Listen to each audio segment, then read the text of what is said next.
a Rabbinic Anthology, selected with an introduction by C.G. Montefiore and H.Loewe. We start our introduction by H.Loewe. 2 introductions to one book may seem odd and needless, but my colleague has indicated the reasons for this course. Our anthology is not a mere collection of extracts, without criticisms and comments. Mr. Montefiore's criticisms and comments are written from a liberal Jewish point of view. Now, it so happens that we too, who have worked for nearly 6 years very happily together in the compilation of this anthology, belong to different schools of Jewish thought.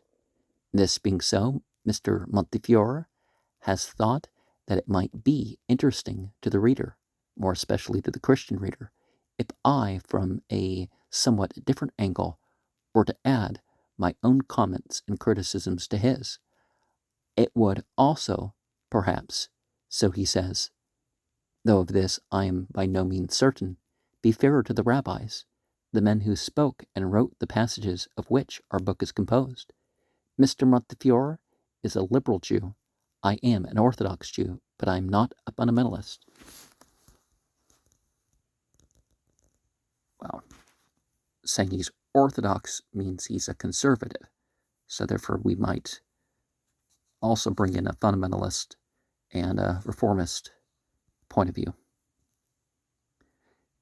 It might seem strange for a Roman Catholic to join forces with a Plymouth Brother in order to compile a critical anthology of Christian doctrine and thought. Their task would be deemed impossible. Shall 2 walk together, save they be agreed? Would not the book be composed either of platitudes or of conflicts? Could a unity emerge? Such fears are, I fancy, superficial.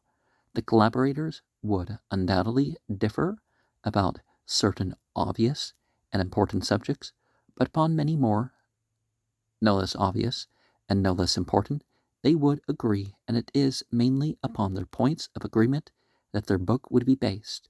One might hold that the other reject papal infallibility. To both, the resurrection of Jesus would be a vital and basic fact. An anthology of Christian thought would be more concerned with primitive fundamentals than with modern practice or ecclesiastical pronouncements. That this proposition is true, I am in a position to prove by quoting a recent experiment. Great as may be the gulf between Roman Catholic and Plymouth Brother, Aleister Crowley was raised in the Plymouth Brethren, it is surely narrower than that which separates the Jew from the Christian. 2 volumes of essays on Judaism and Christianity have just been published by the Sheldon Press. Judaism and Christianity, Volume 1, The Age of Transition, edited by W.O.E. Osterley. Volume 2, The Contact of the Pharisaism with Other Cultures, edited by H.Loewe, London, 1937. Written by a body of writers drawn from the 2 faiths. It is a noteworthy fact that, with one exception, the reviewers of these essays have drawn attention to 2 characteristics. On the one hand, they agree that each book breaks new ground, that it deals with vital questions, and does not merely confine itself to the obvious. The outstanding points of difference are frankly recognized, and no attempt is made to underestimate them or to represent them as trivial. Secondly, the reviewers of each book draw attention to the unity of spirit that underlies it, to the fidelity of the various authors to their respective faiths, and to their appreciation of the faith to which they do not belong. Only one critic, writing with sympathy and with insight, has declared that the writers failed because their task was impossible. In other words, that it is impossible to deal with origins unless developments are also considered, are, to put it bluntly, only an insider can be objective. In this view, so far at least, the reviewer stands alone. If now we may argue, as the rabbis did, a fortiori kal wa homer, may we not say that if Jews and Christians can combine to produce a book on the common elements in their respective religions, how much more possible is it for a liberal Jew and an Orthodox Jew to write about the rabbinic religion, which is, in varying degree, the basis of their spiritual lives? It will not be a case of sinking individualities or of permanent discord. There will be occasional reservations by one or the other, but the bulk of the material will be common property.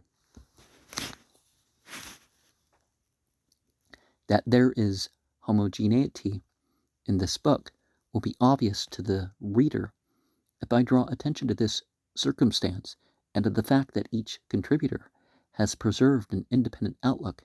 It is for a particular reason, and for a reason which concerns me rather than Mr. Montefiore, for his independence is unchallenged. Mine may be challenged if my views were merely personal to me. This would matter little.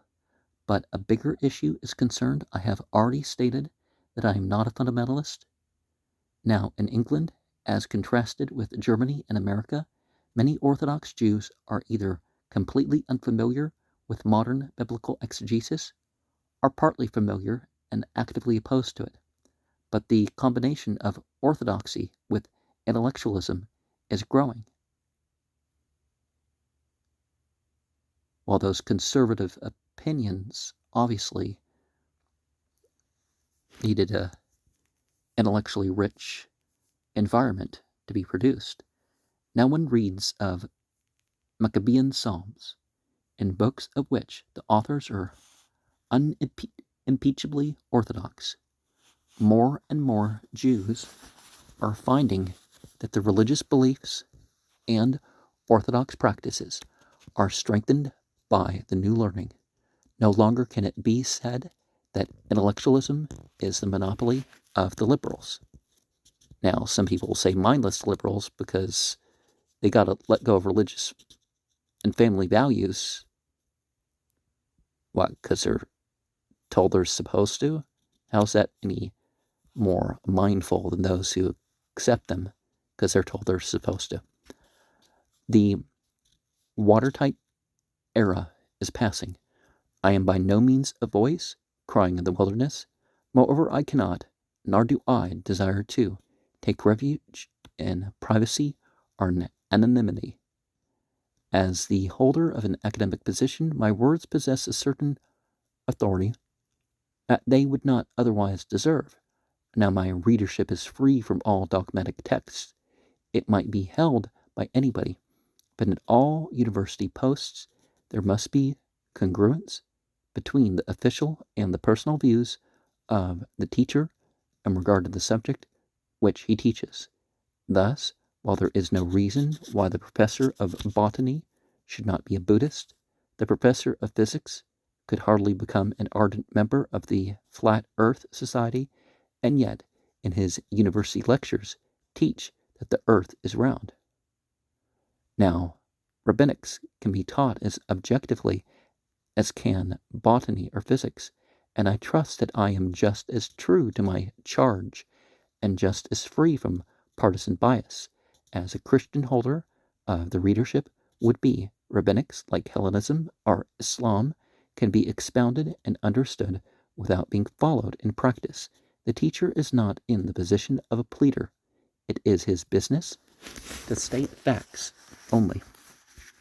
If he chooses to mold his life on the lives and principles of those about whom he lectures, he is certainly free to do so. But he is not bound to do so. His private life is his own, and he is not forced to make any choice at all. He can do as he likes. There are, however, very definitely two things which he must not do at any cost if he has chosen to follow in his private life the principles which he describes in the lecture room. First, he must see to it that his private life does not intrude. His lectures must remain objective. He must not become an advocate. He must not overemphasize the views which he holds or omit those which he dislikes.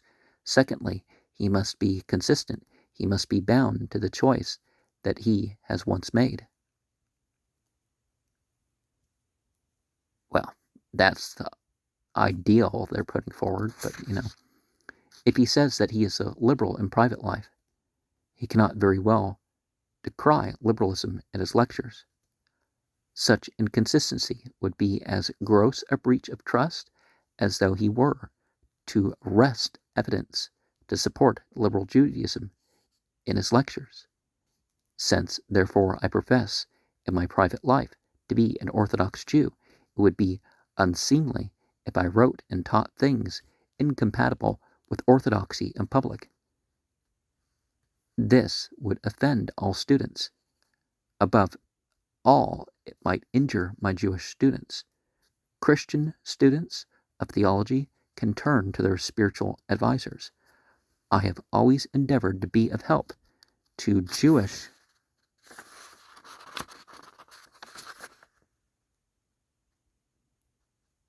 undergraduates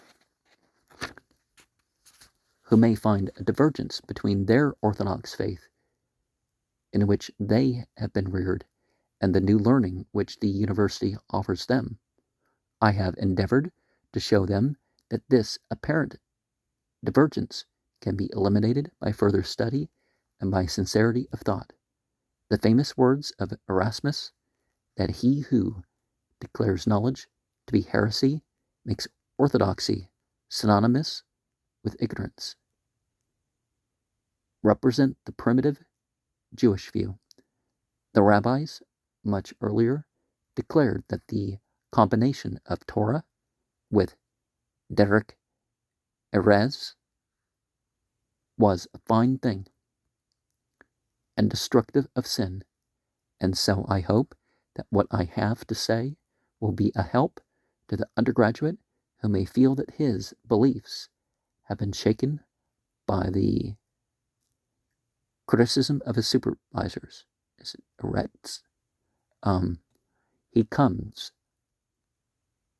up in the October term in time for the first Sabbath of the Jewish year, when the lesson is read from the beginning of Genesis, and on the following Monday he enters his laboratory or lecture room and is taught evolution, geology, and a heliocentric explanation of the universe.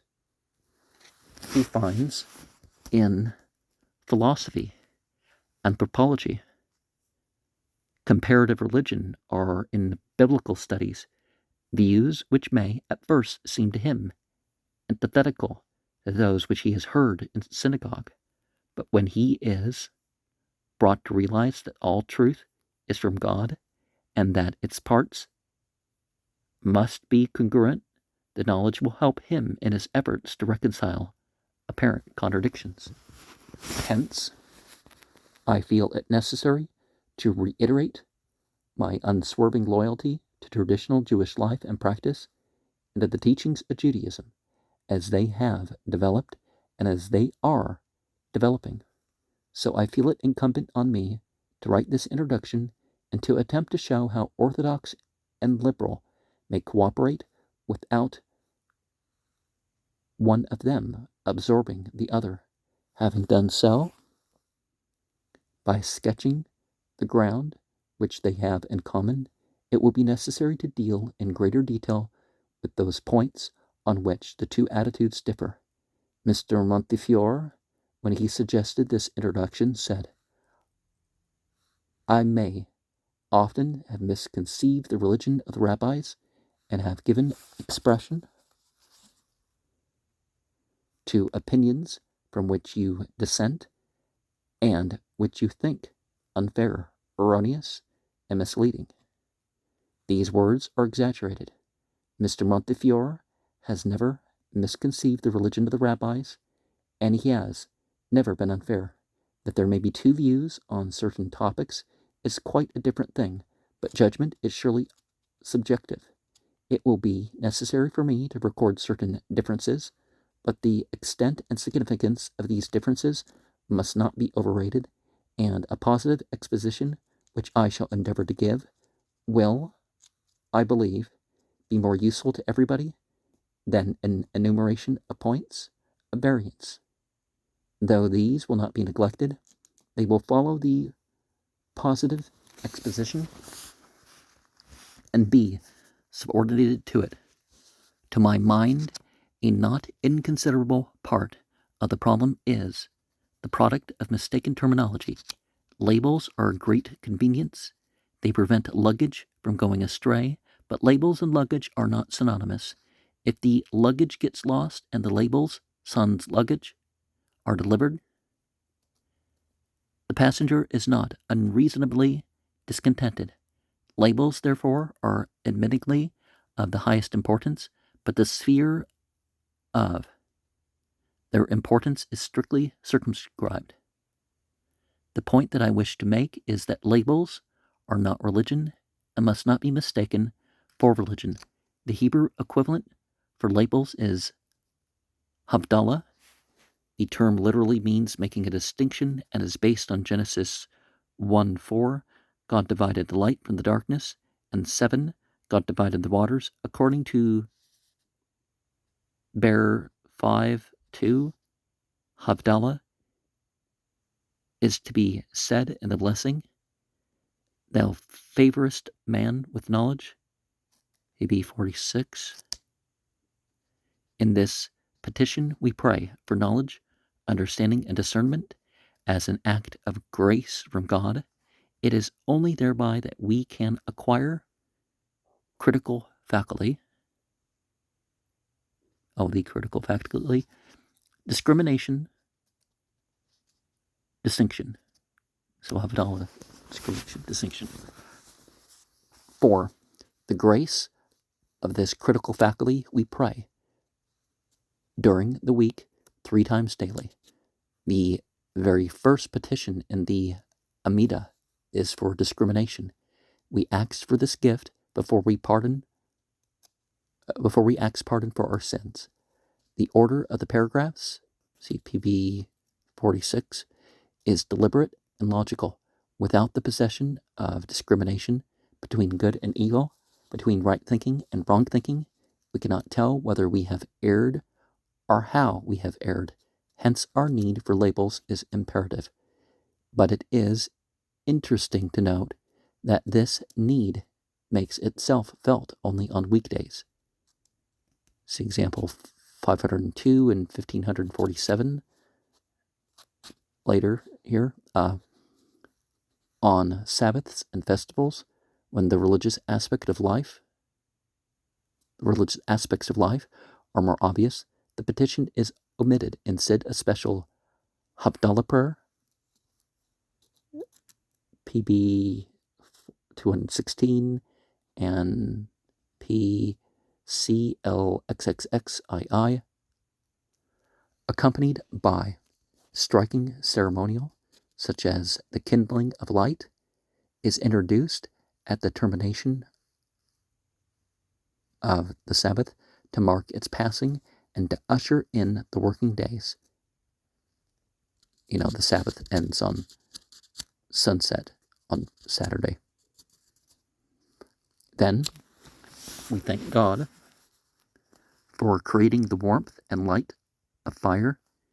Then when we are about to be engrossed in our worldly occupations, we need illumination and discrimination, for we have to distinguish between light and darkness, between Judaism and assimilation.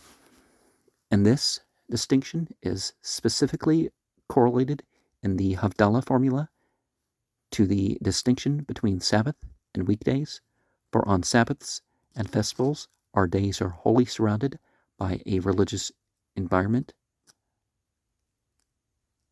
Our lives are totally devoted to worship and study.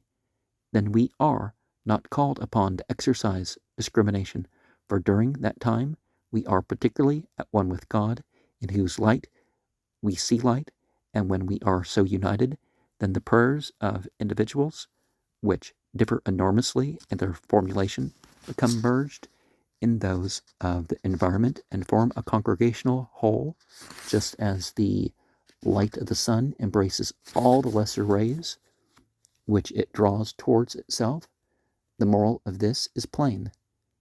Labels, dogmas, practices, and the like are of fundamental importance for safeguarding and delineating the religious life, but with that life they are not coterminous. A Jew is, first of all, a Jew, Son's phrase. If further he styles himself orthodox or liberal, he should regard the adjective as referring to that aspect of Judaism which he and his friends desire to emphasize, not as separating him and his friends from other Jews. The adjective is domestic. Its purpose is to keep his special duty before his eyes, not to endow him with the mark of superiority. Too often we find some Jews using the terms orthodox and religious as synonymous, other Jews regarding liberal and sincere are liberal and intellectual as interchangeable. Such a practice is analogous to the introduction of the king's name into politics, or the abuse of the Union Jack on election posters. The label, which should be an incitement to higher ends, thus tends to debase those ends. The Brotherhood of Israel, Haverim, Kol Yisrael, or Kilal Yisrael, is degraded to serve party needs. The idea is shattered by the very instrument that was intended to enhance it. Let's not be mistaken and think that Zionism was brought about for the Jewish people. Theodor Herzl and other founders of it spoke of it as a way to infiltrate and replace Judaism and Christianity. The skeleton is an essential without which the body cannot stand erect, but the life of the body is not in its bones. The bones need the force of the spirit to clothe them with sinews and vivify them. Yet this obvious truism is often neglected, and much harm arises from such misuse. Taunts and exaggerations are mutually exchanged. Misconceptions spread rapidly. The essentials are frequently veiled and obscured because of coverings, which are sometimes quite false and, more often than not, quite irrelevant. To understand the essentials, the accretions must be removed and disregarded. When we examine these essentials themselves, we shall understand the orthodox and liberal attitudes in their proper perspectives, appreciate their differences, which are considerable, and their likenesses, which are also considerable. We shall judge which preponderate and which have permanent validity. I think that when we shall be able to see how it is possible for advocates of each view to cooperate and to produce a book of this nature, so long as we are content with parrot cries such as that the orthodox are fundamentalists and obscurationists, or that the liberals jettison the Torah and reject divine revelation, so long will the composition of this book remain incomprehensible. All exponents of Judaism would agree that it rests upon the belief in the existence of one God, his fatherhood and his sovereignty, without an acceptance of a unique yet personal deity, accessible to man yet dominating the universe, there can be no Judaism. But this definition, the sine qua non, is not the whole. Without the necessary corollary which it implies, Judaism, though its monotheistic conception is unique, well, if you're more into a comparative religion, it really isn't, would not necessarily be distinct from Christianity. And if it be interjected that Trinitarian Christianity is tritheism and not monotheism at all, an assertion which is certainly unjust to true Christianity, well, a monolarity is a monolarity, so it's still a polytheism. It's like saying, oh, it's, because a triangle's triangle, so why isn't Christianity tritheism?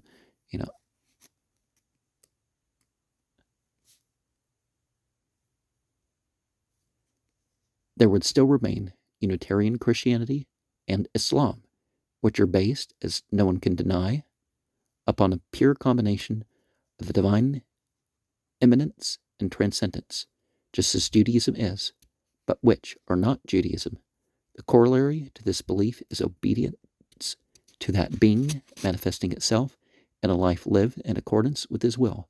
Here again amplification is needed, for would not Christianity and Islam likewise accept the corollary? It is, indeed, natural that they should do so.